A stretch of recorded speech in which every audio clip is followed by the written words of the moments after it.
ಹತ್ತಿ ನೂರಾರು ಊರು ಸುತ್ತಿ ಏನೇನೋ ಕಂಡ ಮೇಲು ನಮ್ಮೂರೇ ನಮಗೆ ಮೇಲು.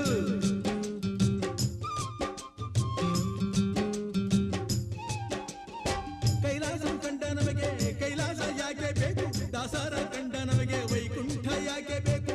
ಮುಂದಿನ ನನ್ನ ಜನ್ಮ ಬರೆದಿಟ್ಟನಂತೆ ಬ್ರಹ್ಮ ಇಲ್ಲಿಯೇ ಇಲ್ಲಿಯೇ ಎಂದಿಗೂ ನಾನಿಲ್ಲಿಯೇ. ಹುಟ್ಟಿದರೆ ಕನ್ನಡ ನಾಡಲು ಹುಟ್ಟಬೇಕು, ಮೆಟ್ಟಿದರೆ ಕನ್ನಡ ಮಣ್ಣ ಮೆಟ್ಟಬೇಕು. ಬದುಕಿದು ಜಟಕ ಬಂಡಿ, ಇದು ವಿಧಿಯೋಡಿಸುವ ಬಂಡಿ. ಬದುಕಿದು ಜಟಕ ಬಂಡಿ, ವಿಧಿ ದಡ ಸೇರಿಸುವ ಬಂಡಿ.